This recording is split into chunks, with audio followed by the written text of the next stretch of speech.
Tu despedida para mí fue dura. Será que te llevo a la luna y yo no supe hacerlo así. Te estaba buscando por la calle gritando.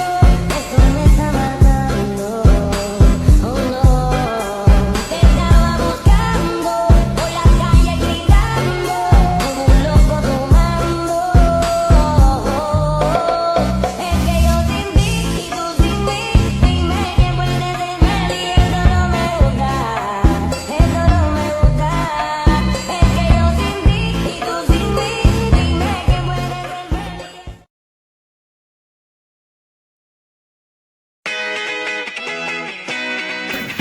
Pengertian pemasaran internasional. Menurut Cateora dan Graham, pemasaran internasional adalah pelaksanaan aktivitas bisnis yang dirancang untuk merencanakan, menetapkan harga, mempromosikan, dan mengarahkan aliran barang dan jasa perusahaan kepada konsumen atau pengguna di lebih dari satu negara untuk mendapatkan keuntungan. Sedangkan menurut Katabe dan Helsen, pemasaran global menunjuk pada aktivitas perusahaan yang menekankan kepada satu, upaya standarisasi program pemasaran lintas negara yang berbeda, khususnya terkait penawaran produk, bauran promosi, harga, dan struktur saluran. Upaya ini meningkatkan peluang transfer produk, merek, dan ide antar anak perusahaan serta membantu menghadapi kemunculan pelanggan global. 2. Koordinasi lintas pasar, yaitu pengurangan efisiensi biaya dan duplikasi usaha di antara anak perusahaan nasional dan regional mereka. 3.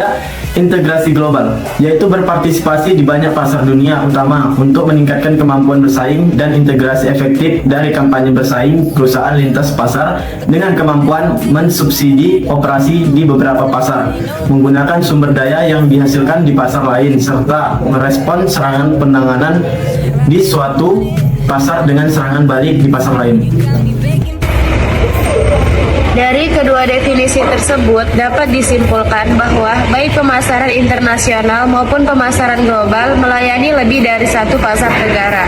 Perbedaan mendasar antara pemasaran internasional dan pemasaran global terletak pada 3 pendekanan yang dilakukan oleh pemasaran global, tetapi tidak dilakukan oleh pemasaran internasional. Pemasaran internasional adalah kinerja kegiatan bisnis yang dirancang untuk merencanakan, menetapkan harga, mempromosikan, dan mengarahkan aliran barang dan jasa perusahaan kepada konsumen atau pengguna di lebih dari satu negara dengan tujuan memperoleh keuntungan dalam konteks globalisasi. Pemasaran internasional menjadi semakin penting karena perusahaan mencari peluang pertumbuhan di luar pasar domestik mereka. Hal ini melibatkan penyesuaian strategi pemasaran untuk memenuhi berbagai peraturan, preferensi, budaya, dan kondisi pasar. Bagaimana strategi dalam pemasaran internasional? Strategi produk dalam pemasaran internasional seringkali membutuhkan penyesuaian agar sesuai dengan selera lokal, regulasi, dan standar kualitas di setiap negara. Ini bisa mencakup perubahan desain, fitur, dan fungsi produk untuk memenuhi harapan konsumen setempat. Penyesuaian ini penting untuk memastikan produk diterima dengan baik di pasar internasional dan dapat bersaing dengan produk lokal. Selain itu, perusahaan perlu mempertimbangkan faktor-faktor seperti merek, kemasan, dan layanan purna jual yang sesuai dengan pasar target. Penetapan harga merupakan elemen kunci lain dari pemasaran internasional. Perusahaan harus menetapkan harga yang kompetitif dan sesuai dengan daya beli konsumen di setiap negara sambil mempertimbangkan faktor-faktor seperti biaya produksi, tarif pajak impor, dan fluktuasi mata uang. Penetapan harga yang tepat sangat penting untuk memastikan produk tetap menarik bagi konsumen dan tetap menguntungkan bagi perusahaan. Selain itu, perusahaan perlu mempertimbangkan strategi penetapan harga yang berbeda seperti diskriminasi harga atau penetapan harga penetrasi tergantung pada tujuan pasar mereka.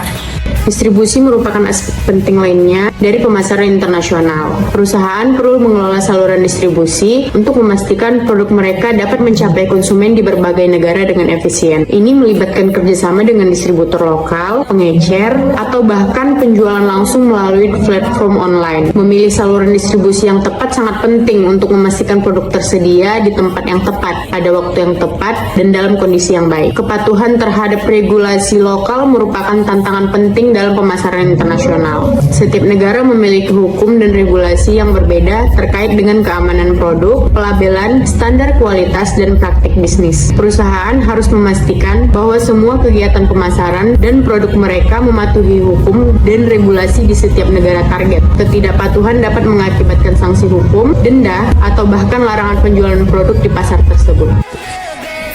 Hal-hal yang perlu dipertimbangkan dalam menentukan strategi Zinnet dan Hisney pada tahun 1989 dalam diagramnya mengenai strategi produk global dan produk internasional atau International and Global Product Strategy, mengemukakan 3 faktor yang harus dipertimbangkan dalam menentukan strategi-strategi produk internasional yang generik, yaitu yang pertama, unsur-unsur produk dan pelayanan, yang kedua, keputusan-keputusan mengenai lini produk, yang ketiga, siklus kehidupan produk. Dalam konteks desain produk, perusahaan internasional harus memilih antara standarisasi atau adaptasi berdasarkan sensitivitas produk terhadap lingkungan dan kebutuhan adaptasi pasar lokal. Misalnya, produk makanan memerlukan adaptasi yang tinggi karena mempengaruhi oleh budaya dan kebiasaan konsumen setempat.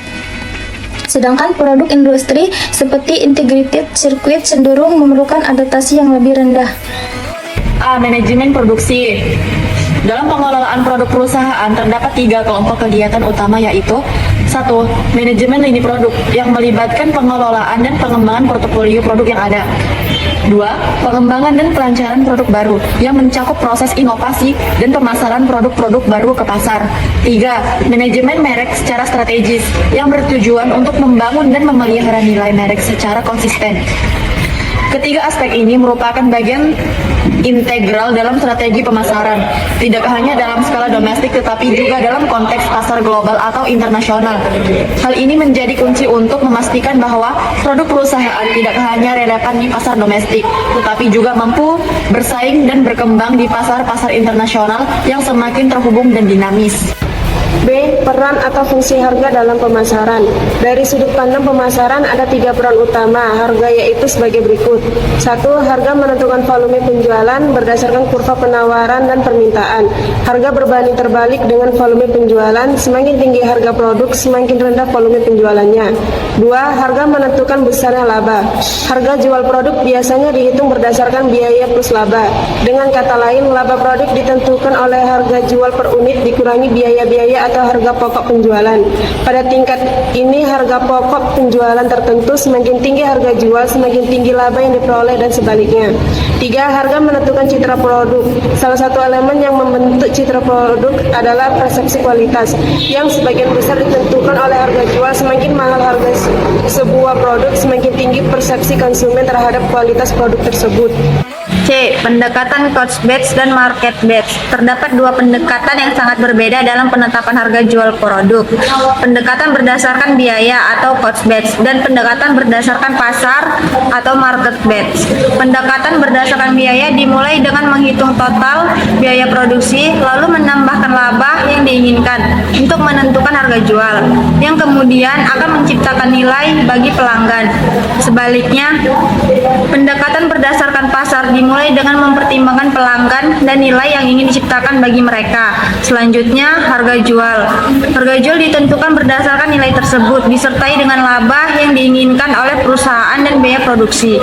Perbedaan mendasar antara kedua pendekatan ini terletak pada titik awal dan titik akhirnya. Pendekatan pada nilai yang dapat diperoleh pelanggan, sedangkan pendekatan berdasarkan pasar dimulai dari nilai yang diinginkan pelanggan dan berakhir pada biaya produksi. D. Sasaran penetapan harga global. Keegen dan Green 2005 mengidentifikasi 3 tujuan utama dalam penetapan harga global: strategi market skimming, strategi penetration pricing, dan strategi market holding. 1. Strategi market skimming digunakan ketika perusahaan menargetkan segmen pasar yang bersedia membayar harga premium untuk produk unik. 2. Strategi penetrasi pricing diterapkan oleh perusahaan yang ingin mencapai penetrasi pasar yang tinggi dalam waktu singkat dengan menetapkan harga jual yang rendah. Ketiga, strategi market holding pricing digunakan oleh perusahaan yang ingin mempertahankan pangsa pasar mereka. Ketika mata uang negara asal produk mengalami apresiasi, perusahaan tidak selalu menaikkan harga jual, melainkan dapat memindahkan sumber pasokan ke negara lain yang mampu memproduksi dengan biaya rendah. Strategi penerapan harga internasional Kagan dan Green 2005 mengidentifikasi 3 kebijakan harga global: extension atau ethnocentric, adaptation atau polycentric, dan geocentric. 1. Pada kebijakan extension, harga produk di seluruh dunia sama. Contoh kebijakan ini adalah metal produsen mainan yang menjual produknya dengan harga yang ditetapkan di Amerika Serikat saat dikonversi ke mata uang lokal negara lain. Akibatnya, mainan seperti Holiday Barbie menjadi terlalu mahal di pasar internasional. Keuntungan dari kebijakan ini adalah kesederhanaannya karena tidak memerlukan informasi tentang persaingan dan kondisi pasar lokal, namun kelemahannya adalah kebijakan ini tidak responsif terhadap kondisi pasar dan persaingan di masing-masing negara. 2. Kebijakan adaptation memungkinkan anak perusahaan atau distributor independen menetapkan harga yang dianggap paling sesuai. Tidak diperlukan koordinasi harga.